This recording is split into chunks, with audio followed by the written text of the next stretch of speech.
Boa noite.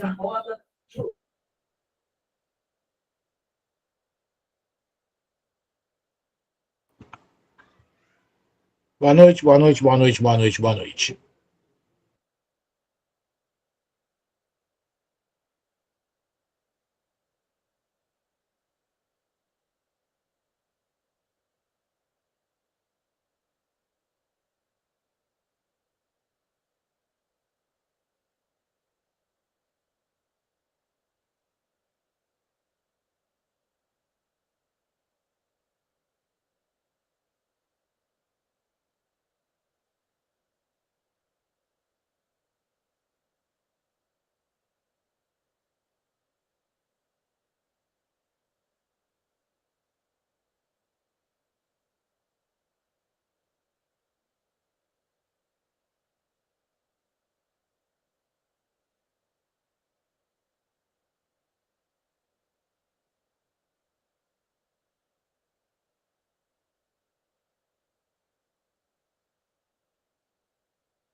Boa noite a todos, bem-vindos à nossa aula de formação e especialização em terapia do luto.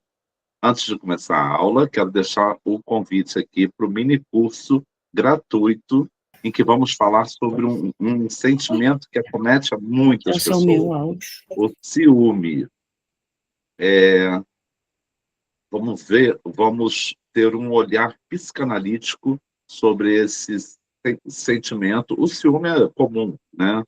Mas o doentio, patológico, causa grandes danos às relações de uma forma geral. Esse minicurso é completamente gratuito. Kátia falou que não está ouvindo nada. Os outros estão ouvindo?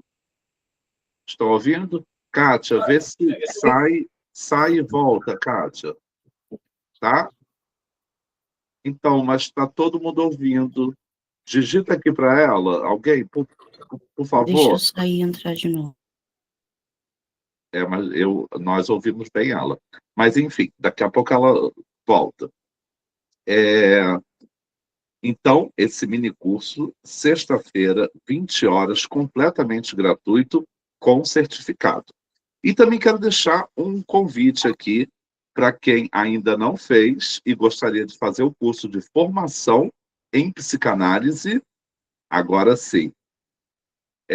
Fazendo o curso de formação, quem deseja fazer o curso de formação em psicanálise clínica e ser um psicanalista, a turma começa dia 5 de dezembro, são 12 parcelas de R$ 170.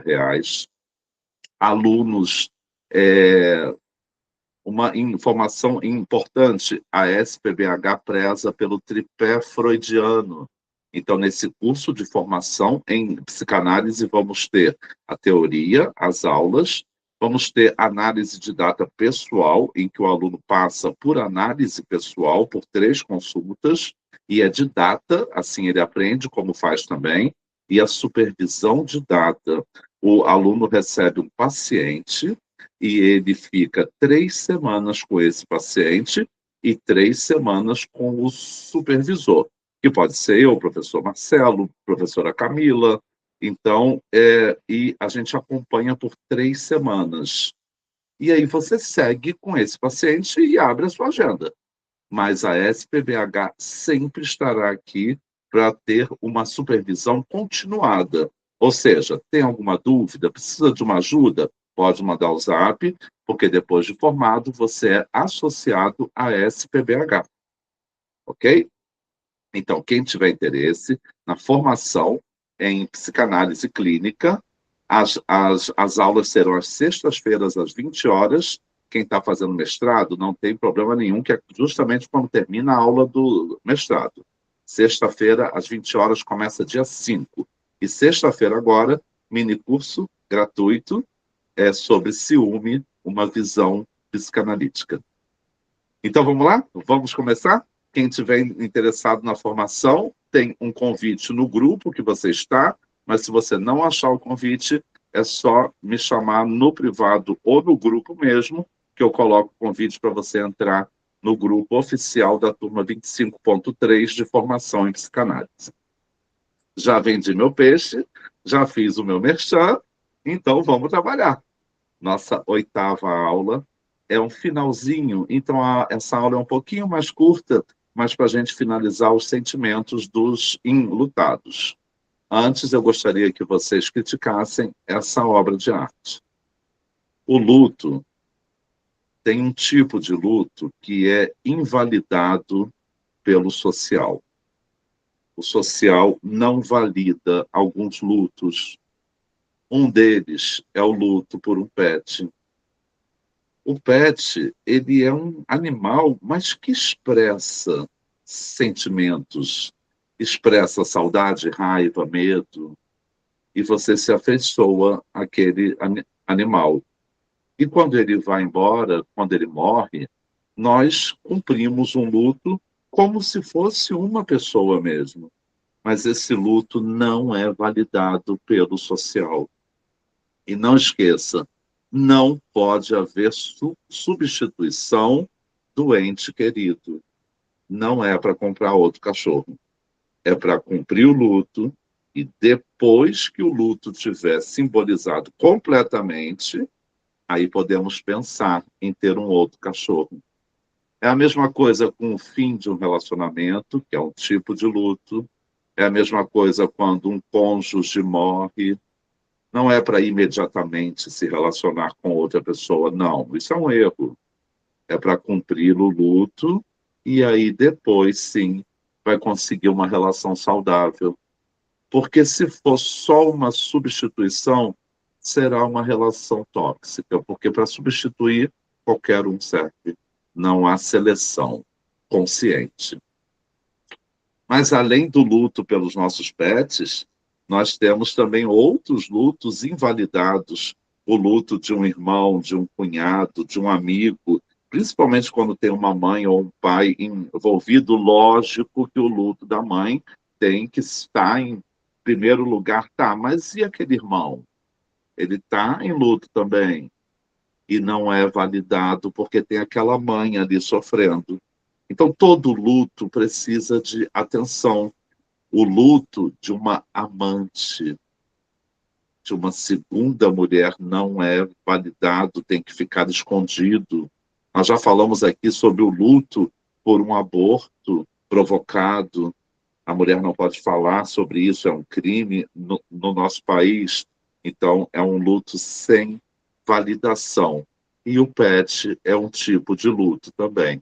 Mas gostaria que, além de que você, no seu comentário, fale sobre o luto, eu também gostaria de saber qual a sua visão de desprender tanta libido emocional para um pet. Por quê? Tá certo, tá errado? Tá o quê? Alexandra, boa noite, Alexandra, bem-vinda. Oi, professor. Boa noite a todos. Alexandra, na sua infância você teve pet? Sim, e tenho 3. Mas quando o da infância morre, dói mais, porque na vida adulta a gente administra melhor esse tipo de luto. Você concorda? Concordo, em partes, porque obviamente a forma que uma criança ela lida com esse processo é diferente da gente adulto, mas a dor, dói sempre. Sim, Eu acho que sim. por não ter muita lembrança assim de quando ele partiu, da minha infância, eu só consigo me lembrar dos momentos felizes. Eu não consigo. Eu acho que por uma questão de defesa, eu mesmo excluí esse momento da partida dele. Então eu tenho poucas recordações da partida. E eu acho que eu faço isso com coisas que eu não sei lidar. Eu perdi o meu irmão, meu único irmão, há 5 anos, e eu não consigo me lembrar do dia, do velório, dos momentos finais. Eu bloqueei isso e eu não me recordo de nada. Do que eu disse, do momento, então, às vezes eu faço isso mesmo, com algo que eu não sei lidar.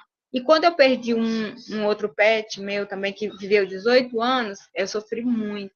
Esse eu sofri muito. Até hoje, né? Eu lembro e a dor é bem A, forte.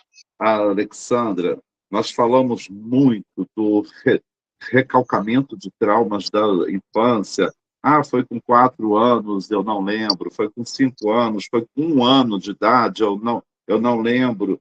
Mas pode acontecer o recalcamento de um trauma na vida adulta também.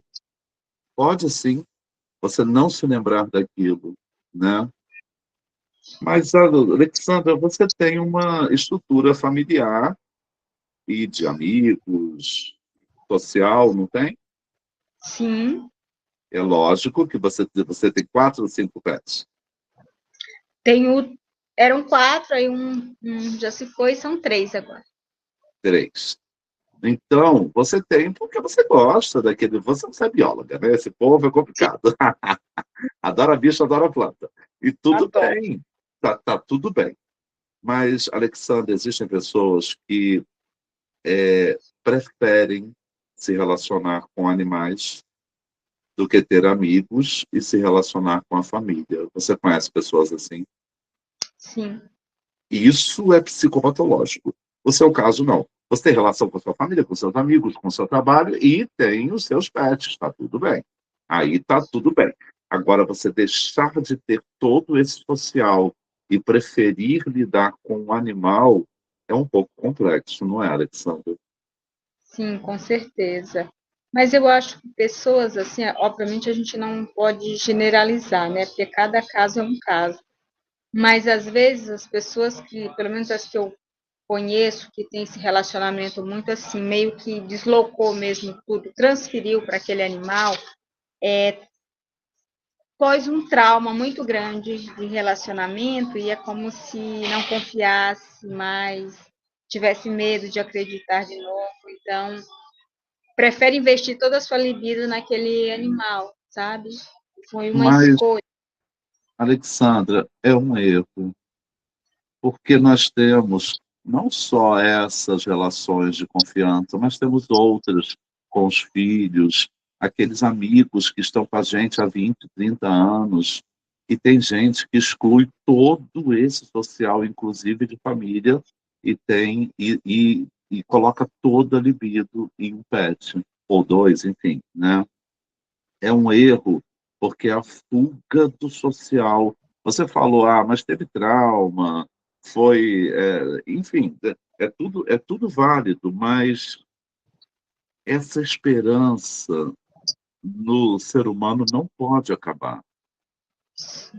Você não pode confiar 100%, Alexandra, em ninguém. Qualquer pessoa pode te trair, qualquer uma, mas perder a confiança total e se isolar não é uma coisa muito saudável, você concorda?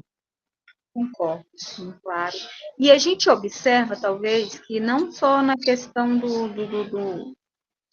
de dedicação assim a dono. Hoje a gente observa, primeiro que a indústria pet, ela nos últimos tempos, pelo que eu vi, é uma das que mais cresce, tudo se transformou. O que eu não acho muito certo, até do ponto de vista da biologia, é de querer meio que humanizar os animais, né?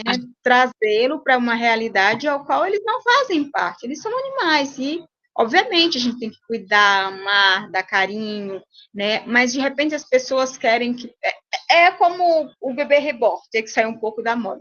A gente vê hoje em dia também muitos. O que me choca às vezes ver casais que optaram por não ter filhos e terem os filhos pets. E tratam aqueles bichinhos como humanos mesmo. E carrinho de bebê, e vai para creche. Aí eu já acho uma coisa meio, sabe, mais do que essa outra situação do enlutamento que não soube tratar muito bem e acaba transferindo para um animal. Eu penso que isso tem um tempo, que depois a pessoa vai processando isso, vai colocando cada coisa, cada caixinha no seu lugar. Mas casais assim que optam mesmo por assim colocarem o pet no lugar de um filho, eu já acho, né, estranho. Perfeito, Alexandra. Alexandra, eu vou continuar conversando com as pessoas aqui, querendo entrar na conversa. Pode levantar a mão, tranquilo. Tá bom? Ok, obrigada. Ângela, boa noite, Ângela. Bem-vinda. Boa noite, professor. Então, a Alexandra falou do pet, do bebê reborn, e as pessoas investindo a humanização do pet, né? Ele é um pet. E investindo toda a libido, todo o sentimento nesse pet, ou em boneco, um bebê reborn. E aí, como você vê essa obra de arte, esses sentimentos? Essa obra de arte me chamou a atenção, porque eu tenho pet. Eu tenho duas, eu digo que são minhas duas filhas de rabo, e elas me dão muito carinho, né? Quando eu chego em casa estressada do trabalho, é interessante que elas estão sempre dispostas a dar carinho. Agora, eu não confundo, né? Eu digo que são minhas filhas de rabo, mas eu tenho meus filhos. Eu, às vezes, deixo elas aqui, vou ao encontro dos filhos, vou na casa deles, porque eu acho que a gente confundir essa relação, eu acho meio patológico. Assim como aconteceu com os bebês reborn, né? Teve gente levando para o hospital que não estava respirando. É uma patologia. Eu acho que o mundo está meio doente. As pessoas estão transferindo a libido para... O animal ainda tem até a ver, porque o animal ele tem vida, mas um bebê reborn, eu acho muito patológico isso. São pessoas que precisam de tratamento urgente. Então, Ângela, segundo o que você falou, eu posso amar o meu filho, o meu cachorro e o meu carro. Mas são amores diferentes, não é, Ângela? Exatamente. Eu posso amar esse gato, esse cachorro, lógico que eu amo ele. E eu amo meu carro e eu amo meu filho. Mas não é o mesmo amor, não é? Não, de jeito nenhum. É tanto que assim, o carro, a gente troca. O carro começa a ficar velhinho, a gente troca. E a gente não vai trocar um filho. A gente não vai trocar um animal que tem vida. Eu acho que são amores diferentes. E até são lutos diferentes quando a gente perde. Eu tenho luto pelas minhas cadelinhas que faleceram já, mas depois de um certo tempo adquiri essas outras duas, mas eu sei diferenciar, até mesmo de um objeto para elas, de um objeto para uma pessoa, eu acho meio patológico quando você substitui. Sim, tudo tem o seu lugar. Vamos cumprir luto, sim, mas não é o mesmo luto, né? Exatamente. Eu tenho luto até por um copo que eu quebro, que eu gostava de um copo, quando quebra... Ai, Ângela, eu também, Ângela. Até quando eu compro um celular novo, eu fico com luto de ter que me desfazer do velho. A gente é muito apegado, Ângela. A Alexandra rindo. Mas a gente é apegado mesmo, a gente se apega aos objetos, a tudo, né? Eu me apego e quando eu vou ter que trocar, eu digo, ai, mas aquele fazia isso. Até que os objetos, quando eu troco de celular, eu fico... O outro tinha umas funções, esse aqui não tem. Eu começo logo a achar que o novo já não é tão... Depois eu acostumo aí, esqueço o outro. Ângela, a nossa casa, se você olhar com atenção, ela é um santuário.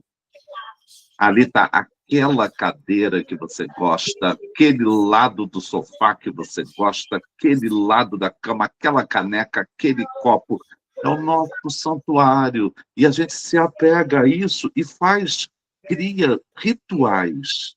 Agora é hora de beber meu café naquela caneca, naquela cadeira. Entendeu? Então, e é natural. E quando você perde um objeto desse, algum deles, tira aquele ritual, né? Fica vazio, desfaz né? o ritual. E a gente cumpre luto mesmo. Fica um vazio. Fica um vazio ali. Imagine, Ângela, quando uma pessoa se retira, ou por morte, ou por afastamento. Às vezes, Ângela, você pensa assim, não, ó, quem quis separar foi eu. Quem pediu divórcio foi eu. E mesmo assim você vai cumprir o luto. Porque terminou um tipo de rotina, vai ficar um vazio daquela presença que estava ali e de uma rotina que acontecia que de repente não vai acontecer mais. E gera luto. Ah, mas você quis separar, você pediu divórcio e você ficou triste? Sim, sim, porque termina toda uma ritualística, uma rotina é toda mudada por causa da saída daquela pessoa. Então é natural, entende? É interessante que eu tive, né, luto até por uma pessoa que eu já tinha terminado e já estava com outra pessoa, inclusive, e depois ele faleceu. E é como se eu enlutei. Sim, sim. Porque em algum momento, Ângela, você amou aquela pessoa. Isso. Não ama mais, não tem nada a ver, eu já estou com outro, estou apaixonada pelo outro, mas você amou, tem uma memória afetiva ali, não é? Amores diferentes, né? Convivências diferentes. Só assim. Perfeito, Ângela, obrigado. Isabelle, boa noite, Isabelle, bem-vinda. Boa noite, professor. Boa noite, turma. Isabelle, tem um erro cometido por muitos psicanalistas e psicólogos quando a pessoa não tem pet nenhum e ela está cumprindo um luto porque morreu alguém ou porque um relacionamento acabou. E esse psicólogo ou esse psicanalista, Isabelle, fala para o paciente assim, compra um pet. Isso é um erro. Porque quando esse paciente compra um pet, ele vai jogar toda a libido livre naquele pet e não vai cumprir o luto da forma correta. É diferente, Isabelle, você começar um luto, mas você já tinha aquele gato. Já tinha aquele gato em casa. Iniciou um luto e agora você resolveu dar mais atenção para aquele gato. Tá tudo bem. Tá tudo bem. Você vai dar mais atenção para o gato, você vai procurar os seus amigos, a sua rede de apoio, você vai dar mais atenção para o seu trabalho, porque ficou um vazio ali. E tá tudo bem. Agora, a partir daí, você falar para o seu paciente comprar um pet é um erro. Jogar a libido em um animal. A libido livre tem que ser investida em afazeres. Vá dar atenção para os seus amigos, para o seu trabalho, para a sua religião, e enquanto cumpre o luto, para depois se relacionar de novo. Você concorda, Isabelle? E conta pra gente, você teve pets na sua infância? Na verdade, eu tive muitos e muitos e muitos pets, né? É, muitos, que eu já tive até coelho, inclusive. Que uma das coisas, assim, que mais me... Eu sempre lidei muito, acredito que eu sempre lidei muito, de uma forma muito tranquila com o luto em si, né? Em modo geral. Mas uma das coisas que mais hoje, né, eu mais velha e tal, eu às vezes fico parando assim e penso que quando o meu coelho ele morreu, né, é, o meu padrasto e meu irmão comeram o meu coelho, né, não me deram comeram o meu coelho. E aí não me deram a oportunidade de, por exemplo, enterrar ele, entendeu? Na época a gente, né, eu ali criança, então a gente, e ainda mais eu por ter sido uma criança muito dislexa, né? É, então não teve tanto impacto como hoje. Mas é engraçado que, né, a gente perdia um animal e a gente sempre, logo em seguida, já pegava outro cachorro. E assim, a minha mãe, eu tenho hoje uma rata, né? A Zoe, que já tem 3 anos, inclusive. E a minha mãe, ela tinha uma cachorra chamada Luna. A cachorra chamava Luna. E eu que coloquei o nome nessa cachorra. Então era a Luna e o Stark. A Luna veio a falecer e minha mãe adotou uma outra cachorra recentemente. Eu não consigo chamar a cachorra do mesmo nome. Eu confundo com a Luna. Eu só chamo aquela cachorra de Luna. E eu não consigo gravar o nome dessa cachorra.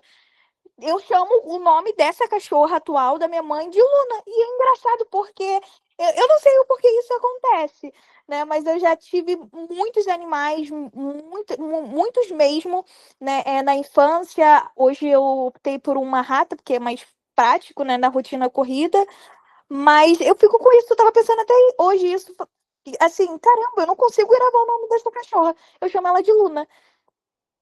Isabelle, por mais que você tenha toda uma vida, um marido, está grávida, sua família, por mais que você tenha todo um social gigante, tinha um pedacinho de libido investida naquela cachorra.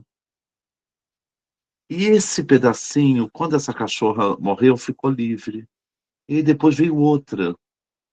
Então, a verdade é que você colocou a libido de uma na outra. Houve uma substituição e por isso você não consegue chamar ela pelo nome, chama pelo nome da cachorra que morreu. Então, é transição de libido. Como é um animal que não tem muito convívio, o diário, né? A sua mãe mora numa casa, você mora em outra. Uhum. Então, tranquilo, não é um grande problema, não. Agora, transicionar essa libido com pessoas é mais complexo, né? A Uhum. gente deve sublimar essa libido durante o luto, de preferência com a arte, a música, o artesanato, o trabalho, a religião. Não é bom substituir, Mas a sua psique substituiu naturalmente um animal pelo outro, tanto que você só chama ela pelo nome da cachorra que está morta, né? Sim. Isabelle, eu fui criado numa casa com quintal e galinheiro. Tinha galinha, tinha pato, as galinhas chocavam. Foi uma infância muito saudável. Tinha um coelho, tinha porquinho da Índia. E eu passei a mesma coisa que você, Isabelle. De repente, eu chegava da escola e o almoço ia ser aquela galinha que, para mim, ela tinha até nome. Sim.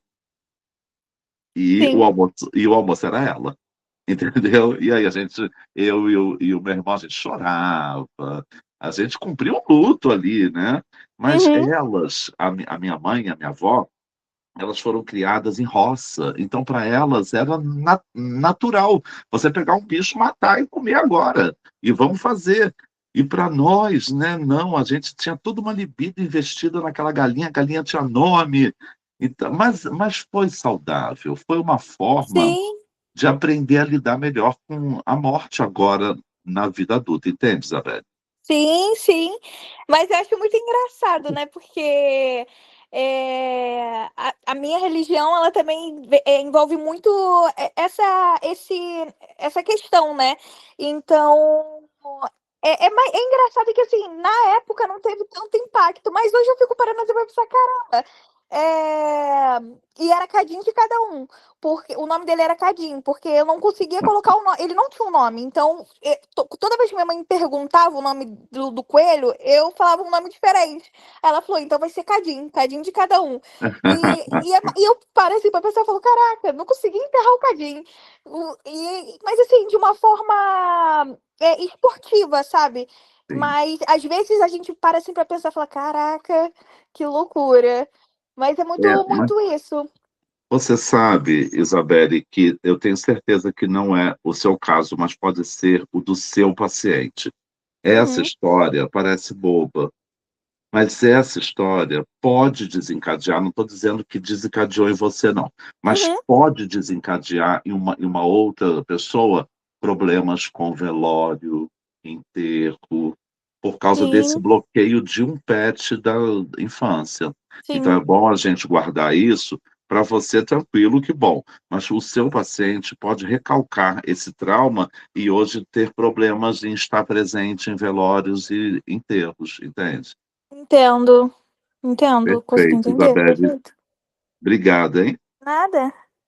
Ricardo, boa noite, Ricardo. Bem-vindo. Boa noite, professor. Boa noite a todos. Ricardo teve um pet na sua infância que morreu e que te marcou muito. Fica à vontade. Tive vários. Eu tive o falecido Duque, eu tinha uns 6, 7 anos. Por sinal, o seu cachorro acabou de latir, né? Tá latindo. As crianças estão brincando, ele tá latindo, agoniado para agoniar as crianças. Né? E depois aí tive filhos e tudo. Aí tive a Mel, né? E tive o Spike, e agora eu tenho o Rex, né? Mas sempre faz um luto, né? E, Ricardo, a gente não pode diminuir a dor do outro, porque vai chegar paciente para a gente precisando de terapia do luto por causa de um hamster que morreu. E a gente não pode diminuir essa dor. Por isso que eu faço questão de perguntar, na sua infância teve um, para você ficar mais empático nessa dor do outro, você entende? Porque não Entendeu? há validação desse luto. Não há. Não adianta, eu estou triste, arrasar. Não, as pessoas escondem esse luto. Porque ficam com vergonha, acham que, o que vão achar de mim? Aquelas coisas, né? Uhum. Que acha que a sociedade vai pensar que é doido, a pessoa ficou doida. Só que eu tô no celular e com o computador aberto. A imagem me remete muito àquele filme do Richard Gere, que ele era um Uhum. professor, ele adotou um cachorro, e assim, até o cachorro ficou enlutado. Mesmo sem saber, ele cumpria todos os dias. O professor morreu, ele cumpria todos os dias o mesmo ritual. no mesmo horário ele ia para lá, ele ficava esperando, né? Tanto que ele ficou velho, e é baseado numa história real, o cachorro ficou velho e morreu na plataforma de trem, esperando o dono. Mas, Ricardo, se você olhar, se você prestar atenção naquele animal, Ângela, depois bota o nome do filme lá no nosso grupo. Se você prestar atenção, o animal faz luto. Se uma pessoa da Uhum. casa morre, ele fica estranho, ele fica quieto, ele fica triste. Você já percebeu isso? Já sim. E é muito pior, falando do pet, tá? É muito pior pro pet quando é aquela pessoa que ele escolheu. Porque não adianta dizer assim, uma casa com 50 pessoas, alguém diz, o cachorro é meu. Não é. Pode ter certeza que não é. O cachorro escolhe você, não é você que escolhe o cachorro.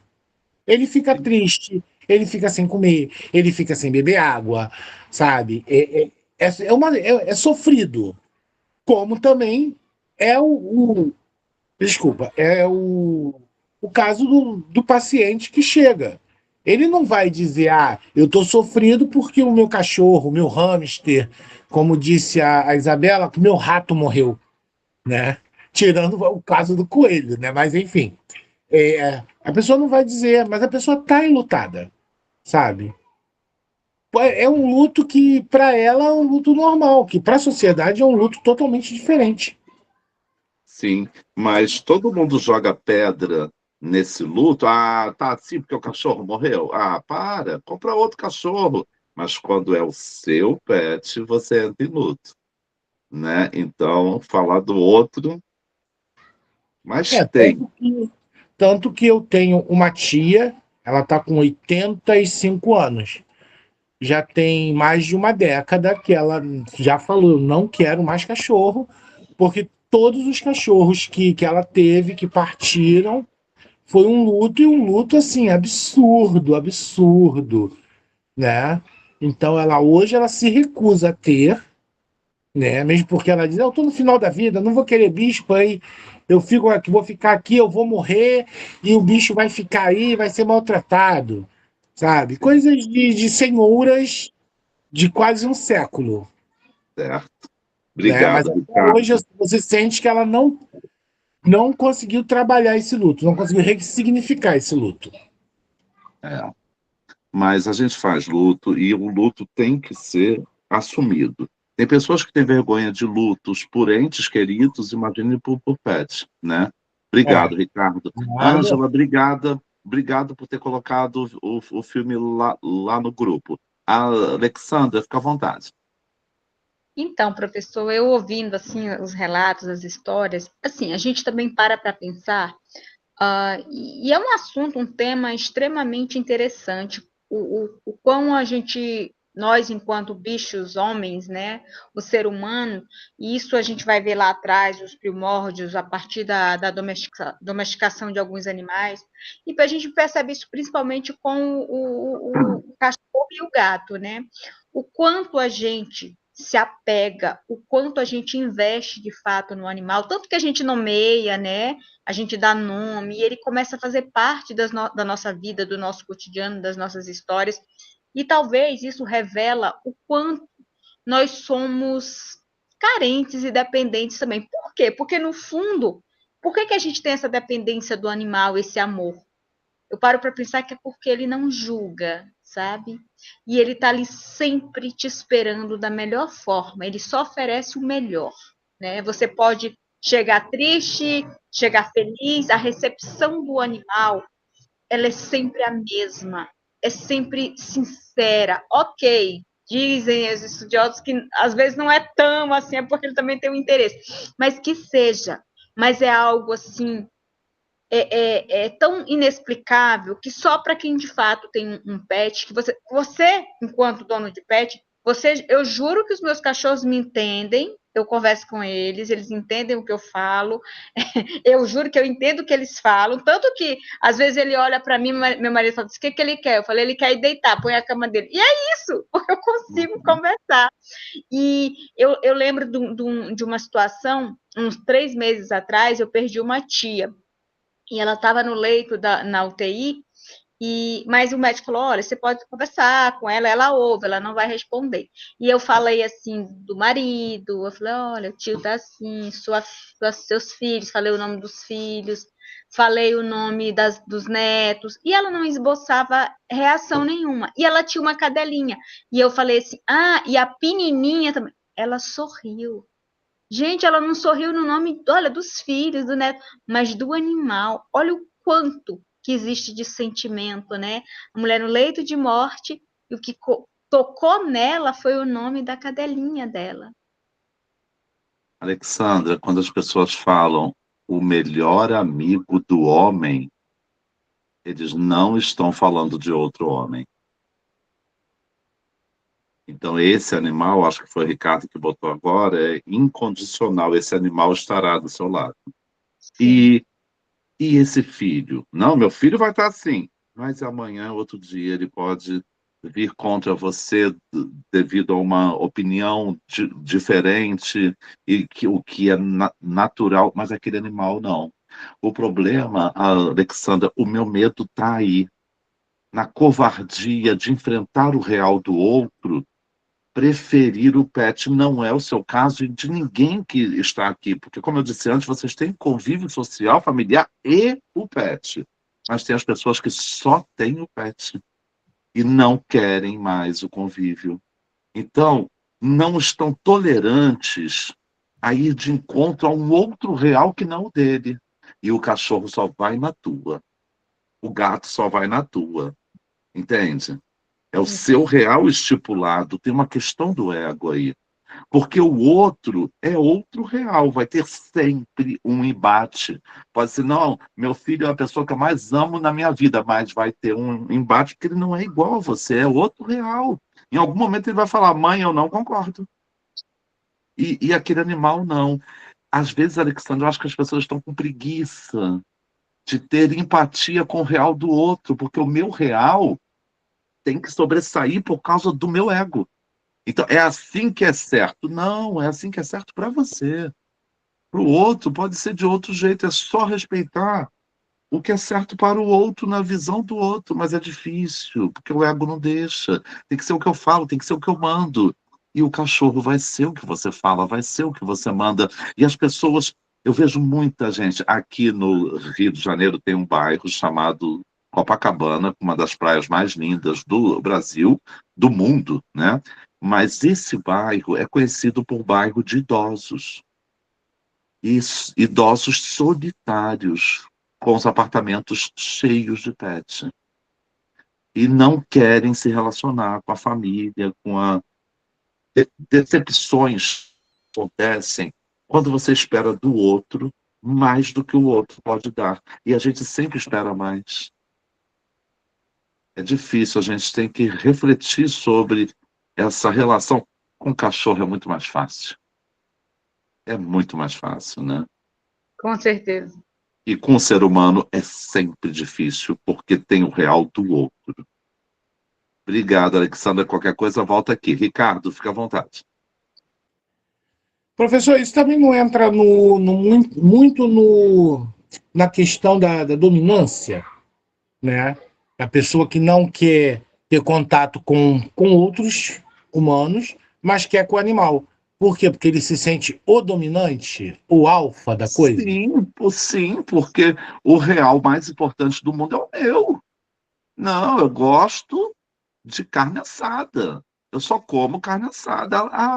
Mas eu quero um bife. Não, carne assada é bom, é light, eu vou limpar a carne, não vai ter gordura. Bife não pode. Fritura não pode. Não, mas o outro quer, é o real do outro.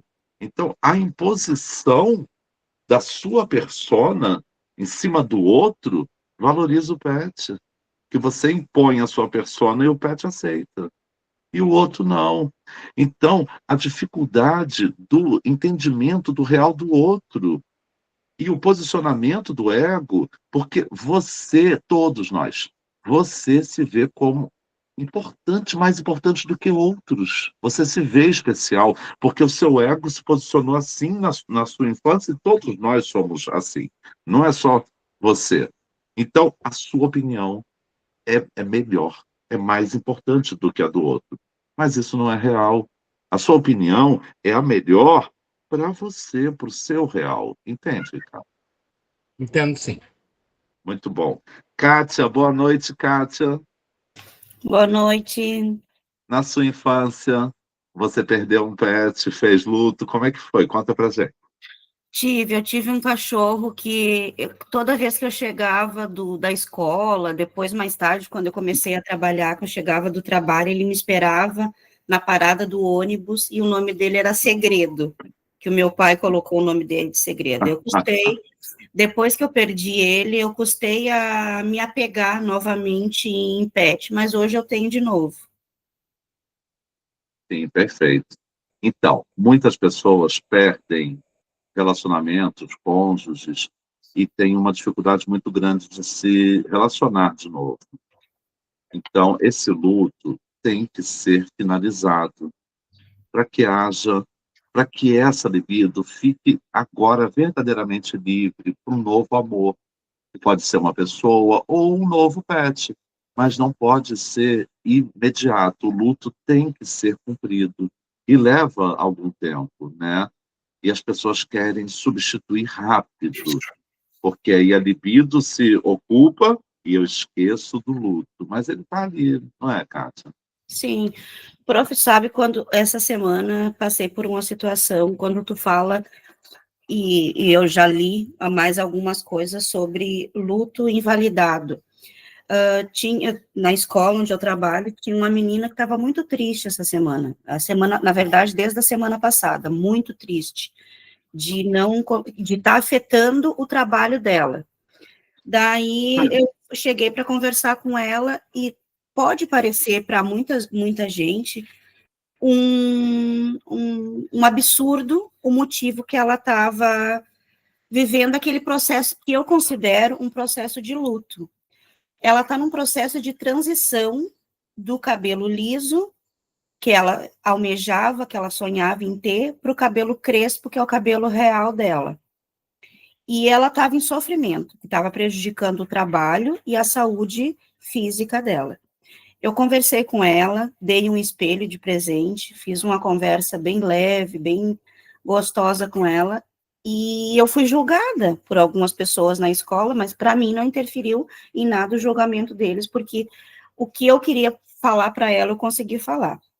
E hoje, ela chegou com o cabelo cortado, assumiu os crespos, e ela disse, prof, quando tu me falou que eu precisava vivenciar o luto de não ter o cabelo liso, que eu tanto sonhava em toda a minha infância, e assumir o meu cabelo crespo, eu consegui me enxergar. E ela estava com um brilho diferente, ela se aceitou. E hoje, na nossa conversa, eu lendo o material, eu percebi que ela viveu um processo de luto. Sim. Kátia, você fez certíssimo. Nós não estamos aqui para quantificar ou qualificar a dor do outro. Se a dor dela é essa, vamos trabalhar em cima da dor. É o real dela, não é o nosso. E o Ninguém quanto tá aqui... uma dor que para a gente pode parecer simples, para o outro pode tomar proporções gigantescas. Sim, porque é o real do outro e tem que respeitar esse real do outro. Não vai acontecer comigo, mas já está acontecendo com ela. Certa vez, Kátia, eu tive uma paciente do aluno, né? Porque no estágio eu dei essa paciente e aí ele veio para supervisão e trouxe o caso dela. Uhum. Ela beijou na boca aos 15 anos. Um beijo. E esse menino espalhou para a escola toda que ela beijava mal. Hoje ela tem 25 anos e é virgem. Puxa. Nunca mais ela conseguiu beijar ninguém. Então, para um social em que as meninas estão começando a fazer sexo com 13 anos, isso é quase absurdo. Uma menina linda, lindíssima, de 25 anos, que só beijou na boca uma única vez. Algumas pessoas podem achar isso ridículo, mas é a demanda que ela trouxe. Ela está em sofrimento psíquico e em tratamento. E não pode desvalidar ou quantificar. Você fez perfeito, Kátia, perfeito.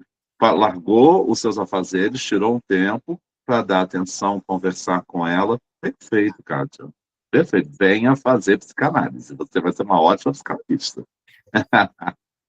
Obrigado, Kátia. Ivone, boa noite, Ivone, bem-vinda. Oi, professor, obrigada, boa noite. Boa Na noite. sua infância, teve um pet que você cumpriu o luto? Eu não me lembro, não, assim, na infância de ter, não. Mas durante agora, não foi nem eu, foi a minha filha mais velha que ganhou um cachorro e ele veio ser sacrificado devido a um câncer que nasceu, né, na face dele, tivemos que sacrificar. E foi um luto que, assim, a tristeza que parecia não, que ele sentiu que estava indo, porque eu já não aguentava mais ver ele sofrendo conforme estava, aquele buraco fédido, e aquelas moscas grandes que estavam dentro da minha entrando, né? E ele ficava perto da cozinha. Então, eram umas moscas de cemitério mesmo, que estava vindo por causa do cheiro. E eu já não aguentava mais. Aí eu fui, chamei o pai das minhas filhas e falei assim, ó, não tá mais. Eu estou cozinhando e as moscas estão aqui em cima. Aí ele foi, conversou com o veterinário e teve que sacrificar. Então, e ele, quando estava levando para ir, ele sentiu que ele olhou assim para mim, com aquele olhar triste, foi saindo, né? E é triste, né? Até hoje eu lembro que era um cachorro que a família toda abraçou, né? Gostava dele, que ele era brincalhão e ao mesmo tempo metia medo pelo tamanho dele, mas era um cachorro que você dava um peteleco, ele dava outro em você. E agora outro que minha filha, agora adulta, pegou depois de muito tempo, agora, conforme o senhor falou que é errado o psicólogo falar para comprar um cachorro depois do luto, mas ela foi e comprou um cachorro agora, está sendo querido, né, por todos nós. Muito bom, Ivone. Obrigado, Ivone. Ah. Ana Carolina, boa noite, Ana. Boa noite, professor. Boa noite, colegas. Tudo bem? Ana, já cumpriu luto por um pet, Ana? Eu não me recordo na infância, porque eu morei muito tempo com a minha avó, ela tinha muitos cachorros, mas eu não me lembro, assim, de cumprir luto, assim, porque assim como ela era as cadelas davam muita ninhada, assim, muitos filhotes, então, assim como a cadela morria, já tinha o filhote ali para tomar o lugar. Então, a gente não pôde viver muito isso, não. Mas, Ana, você já cumpriu algum luto que é invalidado? Tipo, o luto por um carro, por um objeto, ou por uma pessoa de terceiros? Tipo, tem gente na sua frente só que deveria estar sofrendo mais? Já cumpriu algum luto invalidado? Eu vi a Kátia comentando sobre a aluna dela e me espelhei muito nessa história, porque eu também tinha por muitos anos o meu cabelo liso, né? E não aceitava o meu crespo. E hoje eu também estou passando por esse processo. Então, ele tá uma ponta lisa, uma parte crespa, a raiz crespa, mas diferente da aluna, eu não optei por cortar. Eu optei por olhar ele todos os dias, comprei um umidificador e um ativador de cachos e eu forço ele a ficar crespo. Mas, Ana, a gente pode ver assim, ó, é uma outra versão sua. Porque amanhã você pode fortalecer ele e alisar de novo. Mas você, Ana, todos nós podemos ter várias versões. Eu já tive cabeça completamente raspada, carecão, de máquina 2, agora o cabelo maior, entendeu? Já tive cabelão, tipo cabelão com barba, tipo Jesus, esse Jesus agora, né? Esse moderno, não o real, mas enfim. Sim. né? Então, é uma outra versão sua que deve ser amada também, não é? Sim, mas sabe, professor, que eu parando para analisar, assim, eu muitas vezes alisava pelo querer do meu ex-marido, por ele tentar me aceitar, porque ele não gostava dos meus crespos. E eu hoje consigo ver o quanto eu amo eles. Eu adoro ir para frente do espelho, lavar, sacudir, amassar, sabe? Eu tentava me encaixar, né, em uma pessoa que ele gostaria que fosse, e não eu. Você sabe, Ana, que todos nós temos no nosso inconsciente coletivo arcaico a homofobia, o machismo e o racismo. Esse cabelo liso, o social estipulou que é mais elegante do teu crespo. Isso vem de um racismo estrutural inconsciente. Eu tenho certeza que você nem pensou nisso. Ninguém pensa, mas o liso é mais bonito, o liso, e acaba que tem uma aceitação social maior devido a esse racismo estrutural inconsciente. Você entende, Ana? Sim. Quando o cabelo crespo é lindo também. Agora também tem, Ana, aquelas mulheres que alisam por questões mais práticas. O cabelo crespo dá mais trabalho, tem que passar creme, tem que isso, tem que aquilo. E o liso está ali, levantou, passou uma escova, tá pronto. Então tem uma coisa mais prática nisso também, né? Também. Exato. Mas nós temos que nos ver bem de qualquer forma, né? Tá crespo, então agora eu vou fazer uma outra coisa. Eu vou ativar o cacho, eu vou fazer isso, eu vou fazer aquilo, e vai ficar bem também, entende? Entendo. Muito bem, Ana, obrigado, obrigado. Obrigada. Maria Luzia, boa noite, Maria, bem-vinda. Boa noite, professor. Boa noite a todos. Maria já cumpriu luto por um pet? Já várias vezes. E é como um parente mesmo, não é, Maria? Sim, sim. E dos meus pets que faleceram, né, a Mel, foi muito especial. Ela adquiriu uma doença, a doença do carrapato, né? E ela ali lutando, tomando medicação, mas ela não aguentou. Mas o interessante foi que ela esperou eu chegar do trabalho para morrer no meu colo. Assim que eu entrei em casa, peguei ela, aí ela deu o último suspiro no meu colo. Então foi uma pet assim que me marcou demais a partida dela. Tive outros também, sofri com todos eles, né? Mas ela foi muito especial. Você acha que sofreu mais na perda de um pet da vida adulta ou na perda de um pet quando você era criança? Então, quando eu era criança, assim, a gente acho que eu não me recordo de ter tido cachorro. Eu tive um periquito. Quando meu periquito morreu, eu chorei muito. Fiz até enterro.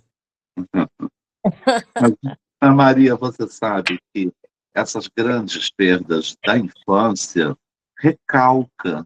Eu já ouvi aluno aqui falar hoje, mas eu nem lembro direito como foi. Recalca. E o da vida adulta, a gente tem o poder de recalcar traumas na vida adulta também, mas é mais raro. Sim, Então, e na infância recalca com uma facilidade maior. Por isso, o trauma desse pet que morreu, agora na vida adulta, você lembra mais, você sente mais, porque na infância foi meio que escondido essa dor no inconsciente, entende, Maria? sim, entendo. Perfeito, Maria, obrigado. Não. Kátia, fica à vontade. Prof, quando tu fala em. Eu percebi que tu perguntou para quase todo mundo se teve perda de pet durante a infância, né? Não sei se é uma impressão minha, a criança, enquanto criança, lida de uma forma melhor com a perda, de uma forma mais leve, em algumas situações, dependendo da perda também. Mas eu falando da perda do pet. E o adulto tende a mascarar os sentimentos da perda, tenta fazer uma fuga do que ele está sentindo, transfere a dor para outra coisa, seria isso? Kátia, é o contrário. Você sabe que a criança tem um poder de fuga muito, muito melhor. A criança, ela foge na hora. Sim, Quantas não, vezes? na hora, mas o adulto mascara muito, de uma forma diferente a Sim, dor. mas quando o adulto se sente em um ambiente de acolhimento, por exemplo, aqui é uma aula sobre luto, né? Sobre o luto de um pet em que estamos levantando a bandeira de que tem que ser validado. Sim. E as pessoas estão contando as suas histórias de perdas de pet da vida adulta. Uhum. E não estão se lembrando direito das perdas dos pets da infância. Por quê? Porque fugiu rápido, recalcou rápido. Você vai num velório, as crianças estão brincando. Sim. Elas fogem imediatamente daquela dor, né? Por isso, Kátia, a grande dificuldade da psicanálise com crianças. Por isso que Melanie Klein veio falando que não vai conversar, vai brincar. E tudo vem do brincar. Vamos, obrigado, Maria. Tudo vem do brincar. Vamos brincar. Brincando, você tira. Vamos desenhar, porque ele não vai falar, ele está em fuga o tempo inteiro. Por isso que as técnicas não são as mesmas. Por isso que veio Melanie Klein, Anna Freud, Winnicott, trazendo técnicas lúdicas para essa criança, porque ele vai estar em fuga o tempo inteiro, né? O adulto está em fuga social. Isso, sim. Por exemplo, estamos dentro de uma sala de aula de luto, levantando essa bandeira. Está todo mundo falando aqui. Teve gente que ficou até emocionada porque perdeu um pet há 3 anos atrás. Mas no social, numa roda social, talvez não falasse com Não tanta vai emoção admitir. assim. Com tanta emoção, com medo. Ué, mas o cachorro? Você entende? E o que está criticando também fez luto pelos seus pets. Então está jogando pedra, mas também fez, né? Sim. A criança está em fuga o tempo todo. Por isso que recalcamos mais na infância. Tá. Obrigado, Kátia. Qualquer coisa, entra aqui de novo. Maria Schua. Maria, boa noite, bem-vinda. Boa noite, professor. Tudo bem? Tudo ótimo, Maria. E aí, teve algum pet que você perdeu na sua infância? Você foi criada também como eu, né? Em casa, com quintal, com galinha, com pato. Isso mesmo. E por acaso eu tinha uma cachorra parecida com essa, que eu chamava ela de Pretinha, né? Porque como eu não tinha muita amizade com muitas crianças, minha avó adotou essa cachorrinha que era uma miniatura, uma pincher, né? E quando eu me mudei de um bairro para outro, minha avó teve problema, eu tive que morar com a tia, eu tive que dar a Pretinha. E aí eu fiquei no luto, na casa da tia, não podia ver, porque não tinha idade para estar indo para lá e para cá. E depois eu fiquei sabendo que a Pretinha também ficou no luto, ela ficou não sei quanto tempo, só acuada num canto, não comia, não bebia, sentindo falta, né? Mas aí depois, com muito carinho, muito amor, a pessoa que adotou, disse que ela foi melhorando, aceitando a nova dona, né? E depois de muito tempo já estava com 40 e alguma coisa, eu adotei uma gatinha. E aí, o que aconteceu? A gatinha ficou um bom tempo comigo, mas eu peguei alergia. Aí tive que doar a gatinha para minha filha, porque eu não podia ter contato com o pelo do gato, né? E aí também foi outro luto e senti uma melhora porque ela ficou com a filha. Então eu tinha um contato, né? Mas não era como antes. E falando da obra, professor, o que eu enxerguei, né? A lealdade né? E o companheirismo do animal, do pet em si, né? Seja para a criança, seja para o adulto, quando está em depressão, alguma coisa assim, né? Esse afeto, né? A essa criatura, em que algumas pessoas colocam até como uma pessoa da família, né? Então, eu percebi assim que ele representa o acolher, a atenção que eu dispenso diariamente àquele pet, independente qual seja. E a importância do amor nessa relação, né? Os laços que são bastante significativos, ao meu ver, né? Percebendo o relato de todo mundo e o meu, que também precisam ser honrados, né? Principalmente no momento do luto, né? O pet de alguma forma, mas como a gente já aprendeu aqui, que por um tempo, né? Esse luto deve ser por um tempo, senão a gente começa a criar uma certa neurose, né? Mas, Maria, você sabe que às vezes a gente luto, o luto, o luto terminou, mas a libido fica travada. Você demorou mais de 2 décadas para conseguir outro pet, para conseguir adotar no seu coração um outro pet, e não deu certo, você teve que dar para sua filha. Então, às vezes, Maria, devido ao luto, mesmo o luto já simbolizado, cria-se uma fuga uma fuga traumática que eu não quero investir essa libido mais, porque se eu perder de novo, eu não quero sofrer isso de novo.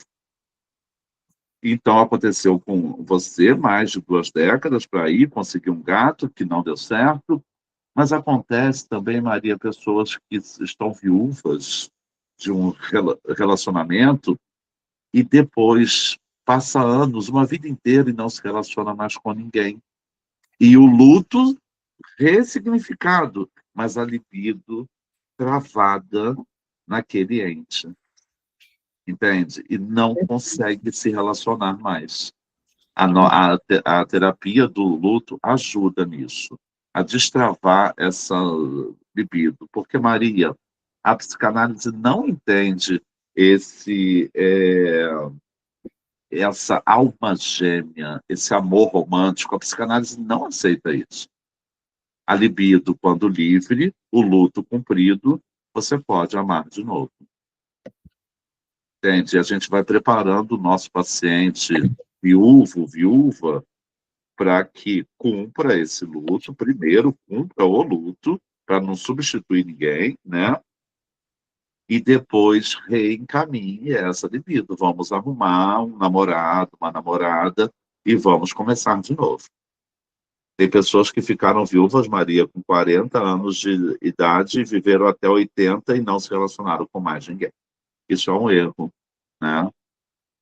Por causa desse amor romântico e essa suposta alma gêmea, que é única. Isso é um erro. Isso é um erro. Verdade. Maria, obrigado, Maria. Sandra, boa noite, Sandra. Bem-vinda.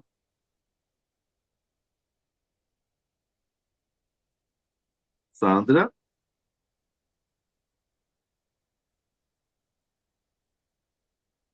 Sandra, você está podendo falar?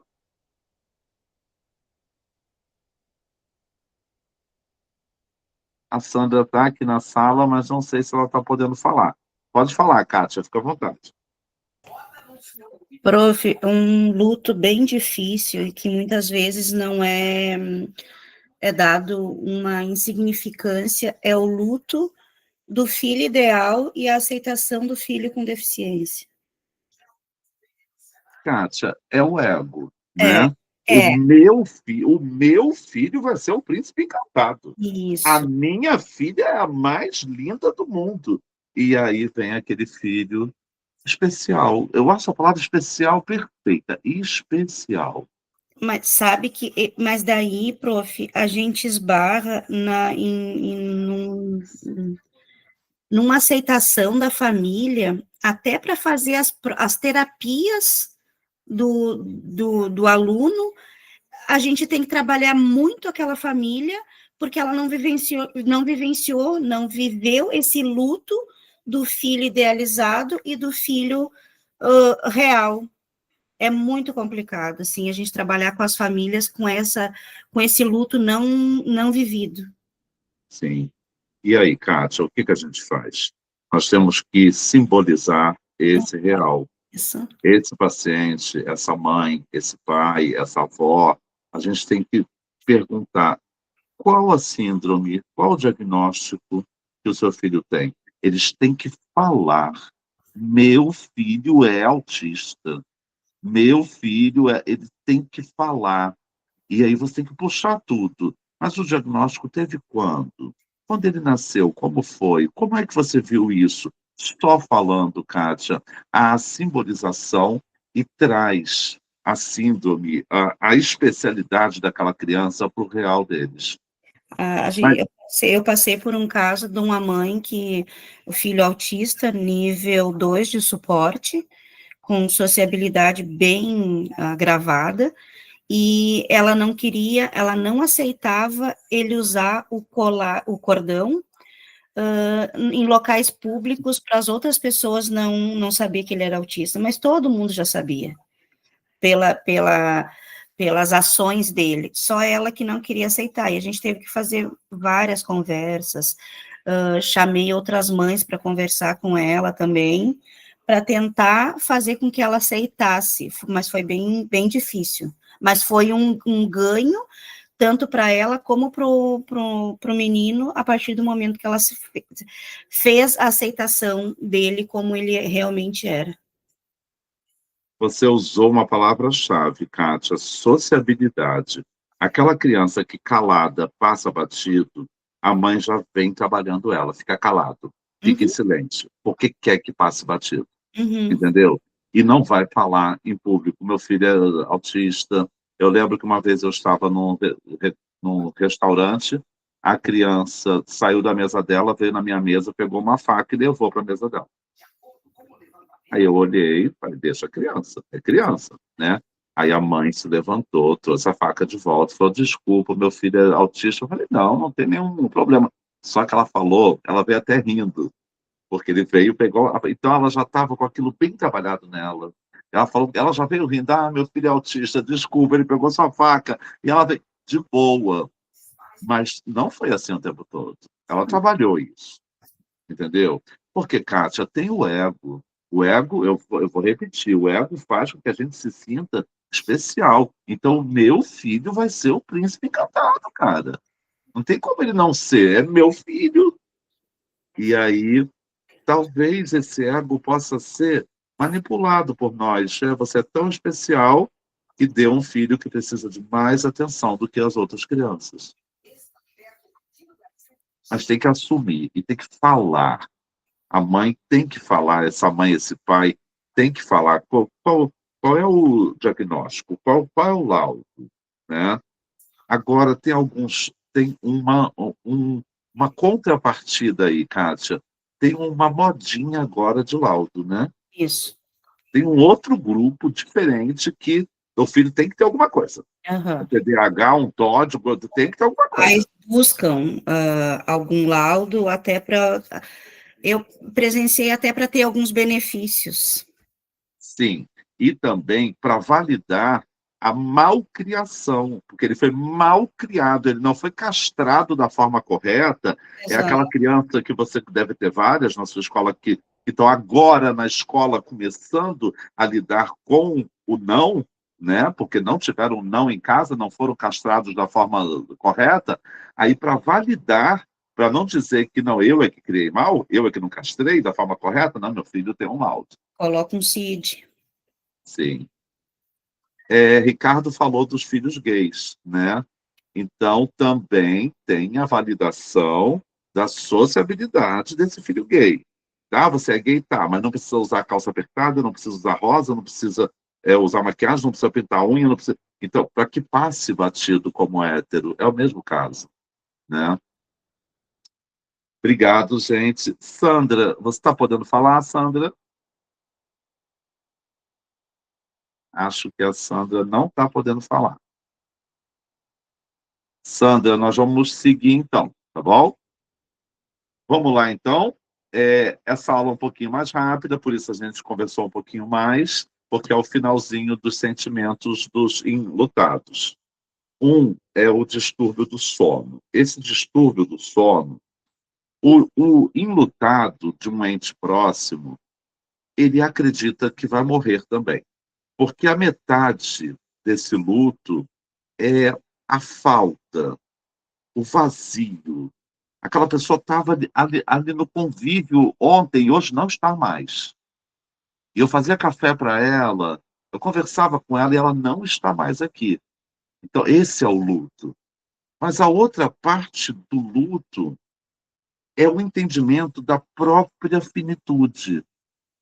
E a sociedade entendeu, no inconsciente coletivo arcaico, que o sono é parecido com a morte. Dormir, fechar os olhos e desligar tudo. E, de repente, religa. Acordei. E se eu não acordar? Então, o distúrbio do sono no enlutado é não querer validar a própria finitude e achar que a morte está próxima para ele também. Se essa pessoa que eu amo tanto morreu, eu posso morrer também. Então, o distúrbio do sono está ligado ao medo da morte, e que é muito comum também quando a pessoa lúcida está desenganada pelo médico, com uma doença grave, em estágio final, ela tem problemas com sono também. É o medo da morte. Não é comum que a pessoa que esteja nos estágios iniciais do luto vivencie distúrbio do sono. Esses podem incluir dificuldade para adormecer ou despertar muito cedo. Existe também um espasmo que as pessoas têm. Quando está quase pegando no sono, tem um espasmo, um tremor, um susto. Isso acontece em pessoas que estão ansiosas demais, estressadas demais, sobrecarregadas, estafadas e com medo da morte. Então, aquele tremor que dá quando está quase pegando no sono. Pode ser estresse, ansiedade, mas também pode ser esse medo. Então, eu estou quase pegando no sono, eu me assusto, eu volto. Os distúrbios do sono, algumas vezes, exigem intervenções médicas, mas no luto normal, geralmente se corrigem sozinhos. O distúrbio do sono pode, por vezes, simbolizar alguns tremores, incluindo o medo de sonhar, de estar na cama sozinho ou de não acordar. Após a morte de seu marido, uma mulher resolveu seu medo de dormir sozinha, colocando seu cachorro na cama. O som da respiração do cachorro a confortava, e isso se manteve por quase um ano, até que ela conseguiu dormir sozinha. Distúrbios do apetite.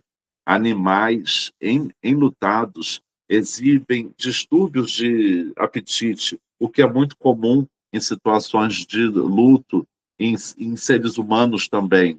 Contudo, os distúrbios do apetite podem se manifestar tanto em comer excessivo, quanto na perda de apetite.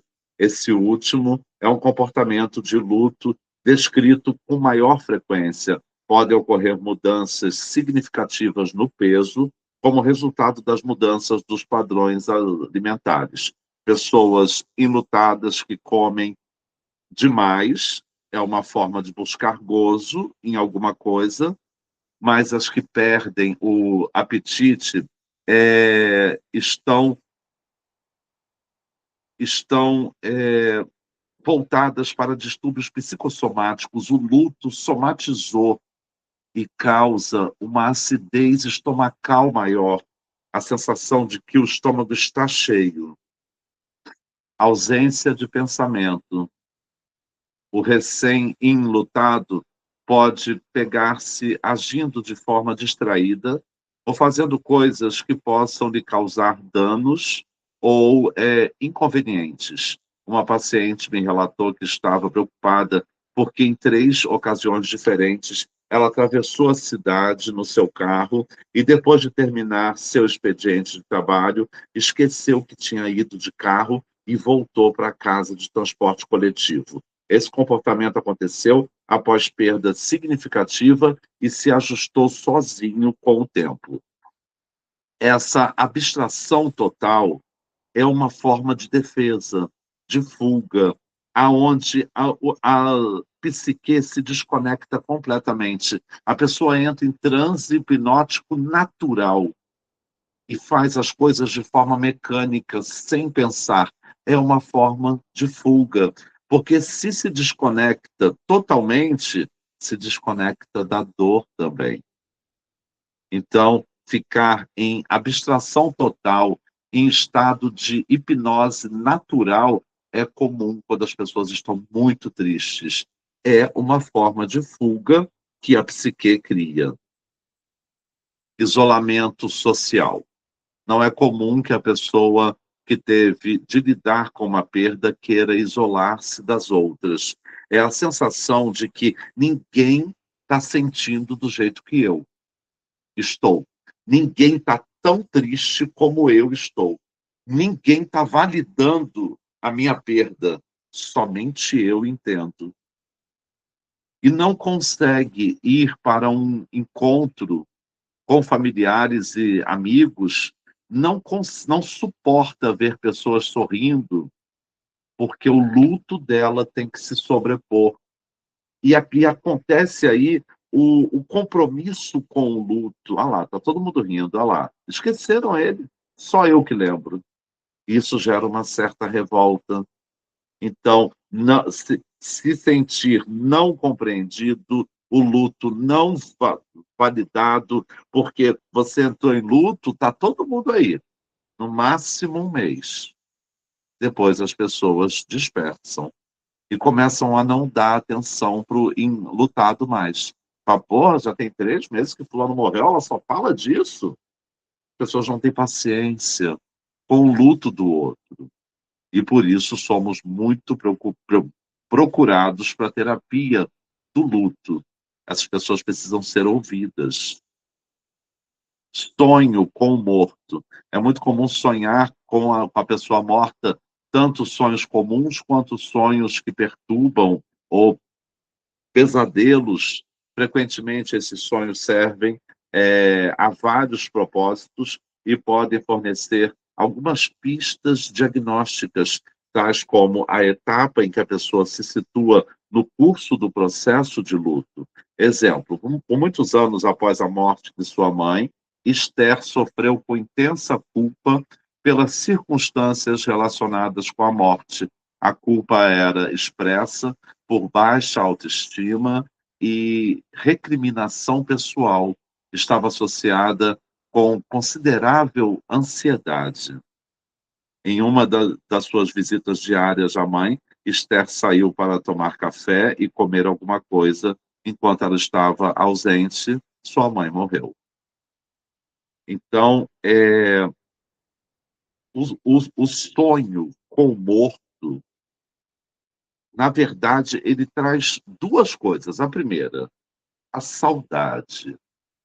A psique cria um sonho e você acorda com a sensação, nossa, parecia real, porque a psique criou aquela cena para você matar a saudade um pouquinho. Ou tem alguma pendência. E aí a terapia do luto resolve. A gente deixa o nosso paciente relaxado com técnicas de relaxamento pré-hipnóticas e completamente relaxado, nós vamos fazer com que ele imagine que aquela pessoa, aquele ente querido está ali, está presente, para que ela possa dizer o que faltou falar para ele. O que faltou falar? Faltou um eu te amo? Faltou um me perdoa? Faltou um eu te perdoo? O que faltou falar? Às vezes, faltou só falar por que que você me deixou aqui, por que que você foi embora. Essa é uma técnica importantíssima e inevitável. Você vai ter que, em algum momento, fazer com o seu paciente enlutado. Mesmo que o seu paciente declare que não há nenhuma pendência. Mesmo assim, arme essa cena imaginária que alguma coisa importante será dita. Evitação de lembranças. Algumas pessoas evitarão lugares ou coisas que provoquem sentimentos dolorosos da perda. Elas podem evitar o lugar onde a pessoa morreu, o cemitério ou os objetos que as lembrem do ente querido, desse ente querido perdido. O descarte rápido de todas as coisas associadas ao morto, doando ou dispondo de várias formas possíveis, chegando ao ponto de se livrar rapidamente do corpo, pode acarretar reações de luto complicado. Então, tudo tem um tempo, nem 8 e nem 80. Não é fugir completamente e não é se entregar também. Então, não é ficar enfiado no cemitério o tempo todo e também não é evitar o cemitério por um longo tempo. É uma questão de equilíbrio psíquico. Então, esse morto já fez 7 dias, teve a missa, teve o culto, então está na hora de começar a dar as coisas dele. A doar. Você pode ficar, sim, com uma coisa ou outra, uma lembrança, você pode sim, mas algumas pessoas não desmontam aquele quarto, não deixam ninguém entrar ali. Existe aí uma esperança de que aquela morte não seja real. Você deve estar achando um absurdo o que eu estou falando, mas no inconsciente tem uma esperança, é tudo mentira. Daqui a pouco ele volta, deixa o quarto dele aí. Isso não é consciente, é inconsciente. Mesmo que o seu paciente não assuma isso, mas de alguma forma ele não consegue mexer naquelas coisas, ele não consegue dar nada, ele não consegue desmontar aquele quarto. A terapia do luto está aqui para isso, para ajudar a desapegar desses objetos, daquela cama dele, daquela cadeira dele, ou dela, daquelas roupas dela.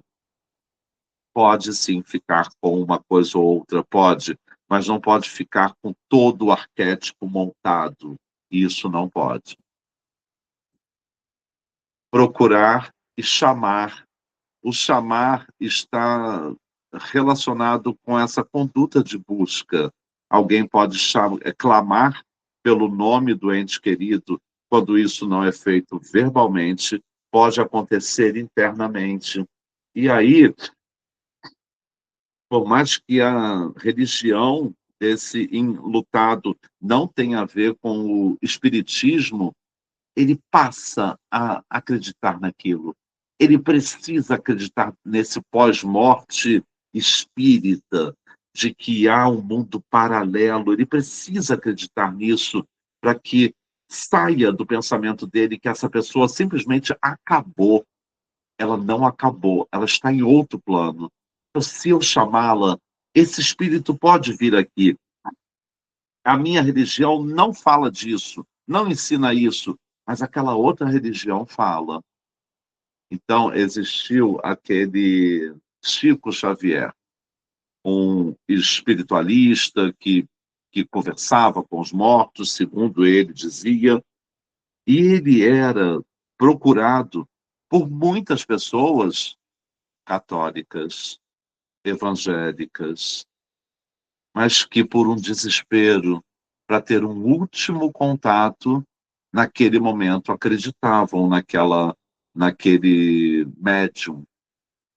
E ele dificilmente era procurado por espíritas, mas mais por pessoas de outras religiões.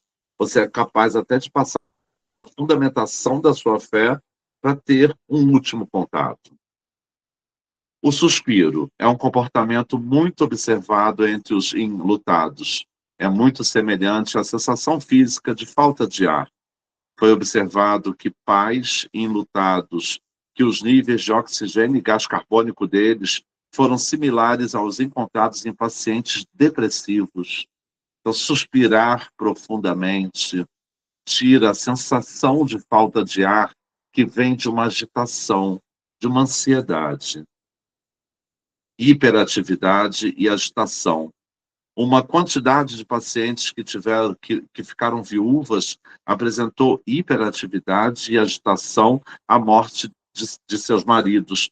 Essa hiperatividade e agitação é para se ocupar. É fuga também. É fuga daquele real, daquela dor. Se eu estiver ocupado, eu não vou pensar nisso. E o choro?